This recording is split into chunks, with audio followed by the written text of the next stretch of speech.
आम आदमी की उम्मीदों पर खरा उतरने के लिए अरविंद केजरीवाल दिल्ली की सत्ता तक पहुंचे और उसे अलविदा भी कहा। अब देखना दिलचस्प होगा कि क्या अंबानी पर वार करके अरविंद केजरीवाल केंद्र की सत्ता तक पहुंच पाते हैं कि नहीं।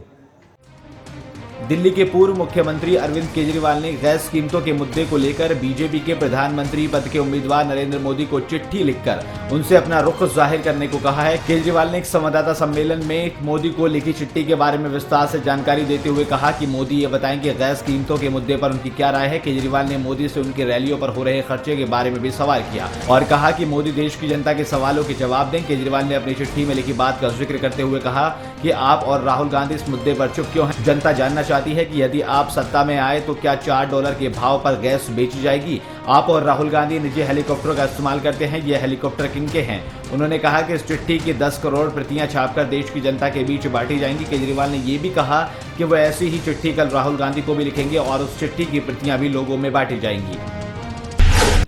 पिछले दिनों रिटायर हुए लेफ्टिनेंट जनरल A.K. चौधरी ने एक चौंकाने वाला बयान दिया है। उन्होंने कहा है कि 2014 में तत्कालीन army chief general V.K. Singh और सरकार के बीच जारी उम्र के विवाद के दौरान सेना का दिल्ली कूच कर जाना एक तरह से यूपीए सरकार के लिए खतरा बन गया था। उन्होंने एक अंग्रेजी अखबार में दिए गए इंटरव्यू में कहा कि उस वक्त कुछ ऐसा जरूर था जिसको लेकर सरकार बेहद परेशान थी।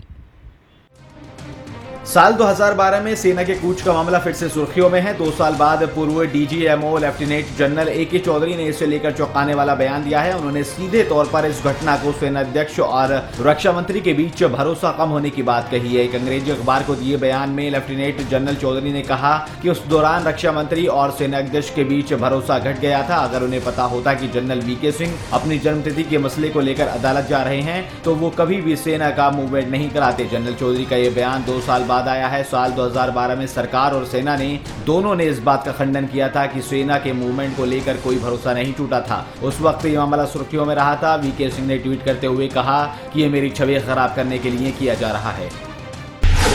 यूक्रेन में जारी हिंसा ने खूनी संघर्ष का रूप धारण कर लिया है। इस हिंसा में अब तक 60 लोगों के मारे जाने की खबर है। यूक्रेन की राजधानी कीव की सड़कों पर लगातार बढ़ती हिंसा को खत्म करने के लिए सरकार और विपक्षी दल एक बार फिर बातचीत के जरिए हल निकालने की कोशिशों में जुट गए हैं। पुलिस और सरकार विरोधी प्रदर्शनकारियों के बीच शुरू हुई हिंसक झड़प में अब तक 101 लोगों की जान जा चुकी है। देश में शांति स्थापना के लिए यूरोपीय संघ के दूत के तौर पर यूक्रेन पहुंचे पोलैंड, जर्मनी और फ्रांस के विदेश मंत्रियों की मध्यस्थता में राष्ट्रपति विक्टर यानुकोविच और विपक्षी दलों के नेताओं के बीच बातचीत शुरू हो चुकी है। पोलैंड के विदेश मंत्री राडोस्लाव सिकोस्त्री के प्रवक्ता मार्शिन वोशिचोस्की ने अपने ट्विटर अकाउंट पर लिखा कि यानुकोविच के कार्यालय में पोलैंड, जर्मनी और फ्रांस के विदेश मंत्रियों की वार्ता जारी है। विपक्षी नेता, संसद के स्पीकर और कई सांसद हिस्सा ले रहे हैं। सरकार द्वारा प्रदर्शनकारियों को रोकने के तमाम प्रयास विफल रहे हैं। इस हफ्ते रिलीज हुई हैं 3 फिल्में, हाईवे, लकी कबूतर और डर एट द मॉल। तो अब देखना ही रहेगा कि बॉक्स ऑफिस की इस दौड़ में इन तीनों में से कौन सी फिल्म आगे निकल पाती है। इम्तियाज अली के डायरेक्शन में बनी फिल्म हाईवे आज सिनेमाघरों में रिलीज हो चुकी है। इस फिल्म के लीड रोल में बॉलीवुड की राधा आलिया भट्ट और अभिनेता रणदीप सिंह हुड्डा हैं। आलिया इस फिल्म में वीरा त्रिपाठी का किरदार निभाती नजर आएंगी और रणदीप हुड्डा फिल्म में महावीर भाटी के रोल में दिखेंगे। आपको बता दें कि इसके साथ ही आज 2 फिल्में और रिलीज होंगी। जिमी शेरगिल की फिल्म डर एट द मॉल और एजाज खान की फिल्म लकी कबूतर भी सिनेमाघरों में आज दस्तक दे चुकी है। अब देखना यह रहेगा कि इन तीनों फिल्मों में कौन सी फिल्म बॉक्स ऑफिस पर ज्यादा कलेक्शन कर पाती है और ऑडियंस को कौन सी फिल्म ज्यादा भाती है। ये तो आने वाला वक्त ही अच्छे से बता पाएगा।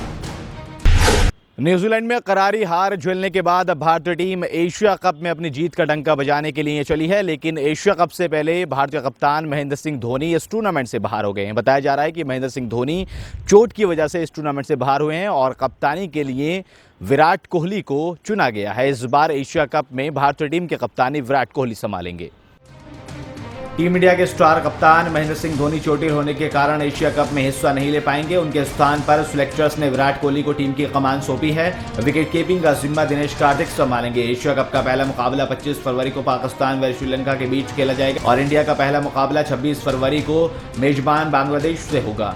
ये पहला मौका नहीं है जब किसी चोट या निजी कारण से धोनी को कप्तानी से ब्रेक लेने की जरूरत पड़ी है। उनकी गैर हाजिरी में 4 अलग अलग खिलाड़ी कप्तान बने हैं। वीरेंद्र सहवाग, सुरेश रैना की कप्तानी तो औसत रही थी, लेकिन विराट कोहली और गौतम गंभीर धोनी को पीछे छोड़ गए। पाकिस्तान की गेंदबाजी कोच मोहम्मद अकरम का मानना है कि बांग्लादेश में होने वाला एशिया कप सभी टीमों के लिए कठिन चुनौती है। बल्लेबाजों की मददगार पिचों पर किसी को भी कमतर नहीं आंका जा सकता।